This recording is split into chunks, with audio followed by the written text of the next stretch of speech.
Welcome, Bible family. It's your host, Alan, back with another video. Today's video is government released secret documents on first contact with aliens. Like, share, subscribe. Let's get it.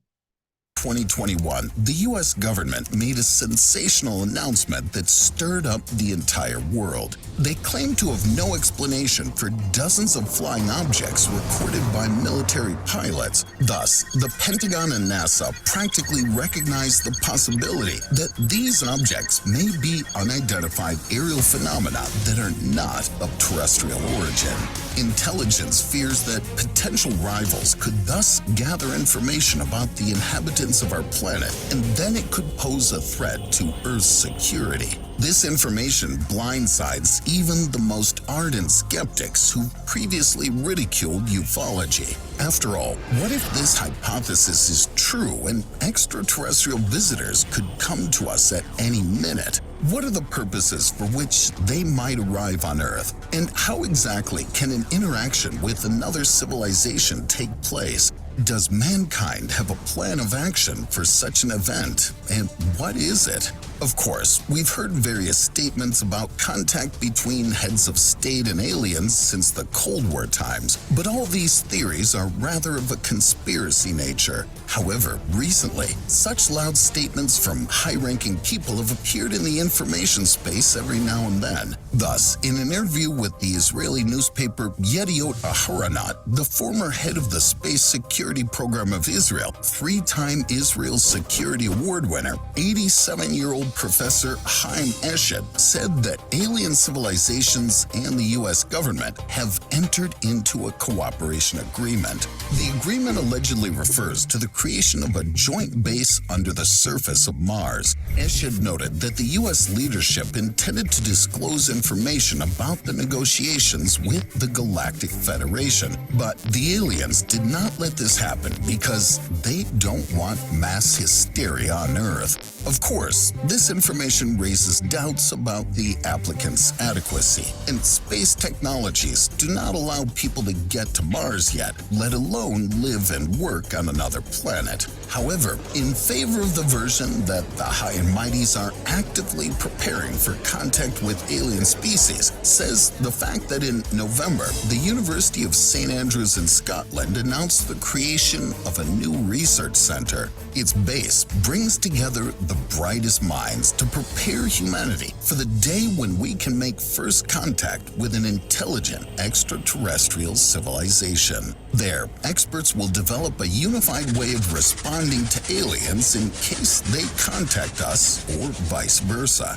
Anyway, it's better to have a plan in case an extraterrestrial civilization appears. Probably, such a plan with detailed protocols already exists in the leading countries concerned about the planet's security. But these documents are leak-proof, and we can only predict one way or another how things unfold depending on the intentions of our guests. Let's assume that the aliens will come to us with a so-called humanitarian mission in order to share their technologies with people, thereby accelerating our development and solving problems that have been bothering us for centuries, such as diseases, famine, wars, and environmental issues. After all, a civilization capable of traveling great interstellar distances and finding a way to communicate with humans is likely to be much more technologically advanced.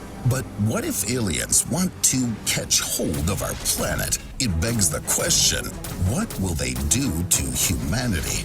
Indeed, having made a preliminary observation of humans, a highly evolved civilization is unlikely to be thrilled with human experiments with nuclear weapons or with devastating effects on the environment, so they'll probably want to get rid of us.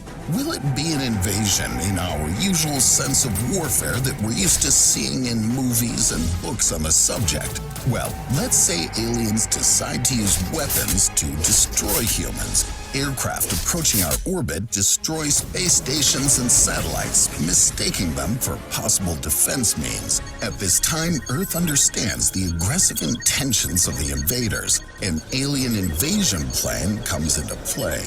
Under a pre-established treaty between major countries, a protocol for international action comes into play. Such a protocol has been carefully worked out in the USA, Israel, China, Russia, India, Great Britain, and France. All the forces of the Air Force, Navy, and ballistic missiles of all types of carriers are put on full alert. The command is conducted from underground bunkers, fortified for all possible cases known to people.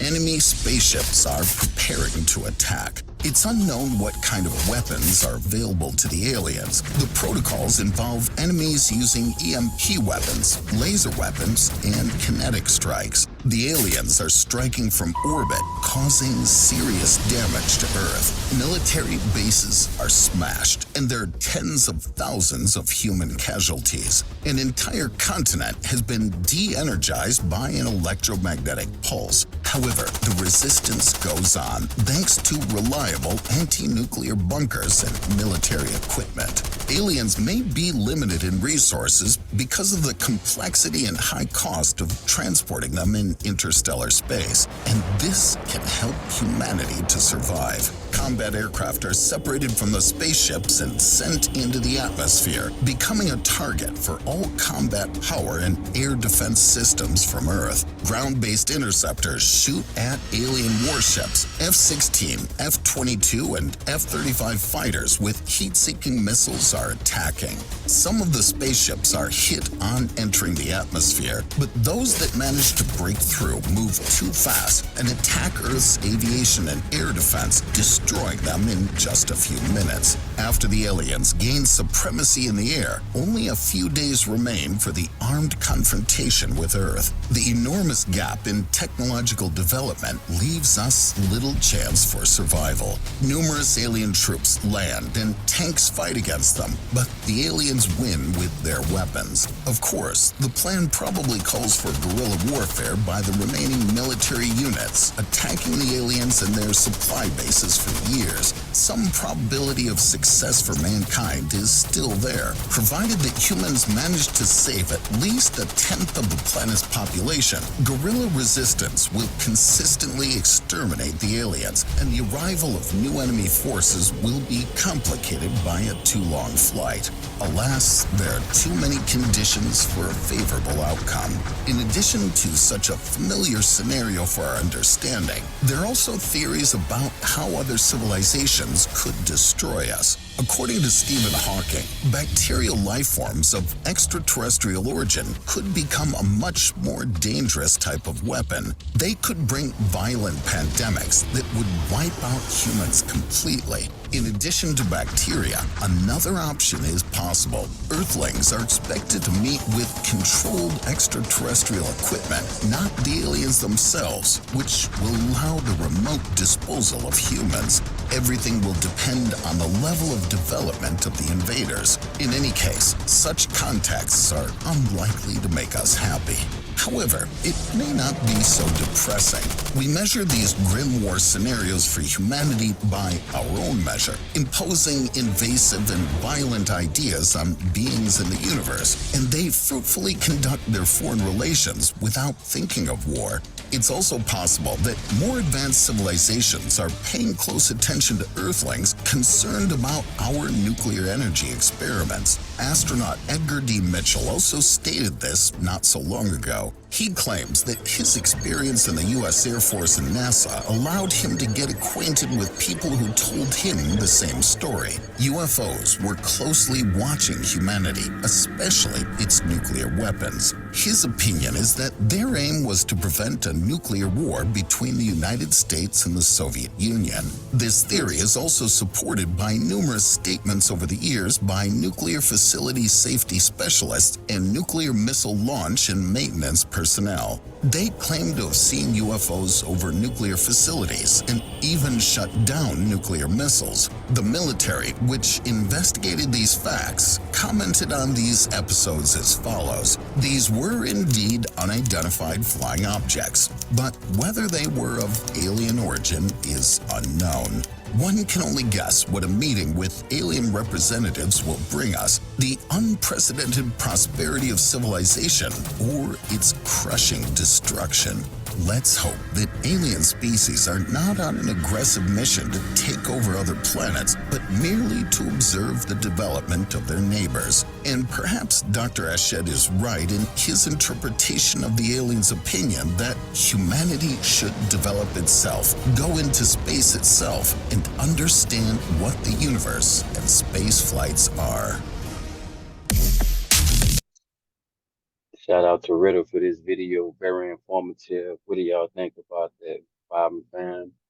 Crazy stuff. Do you think we're prepared for an invasion like that? What do you think?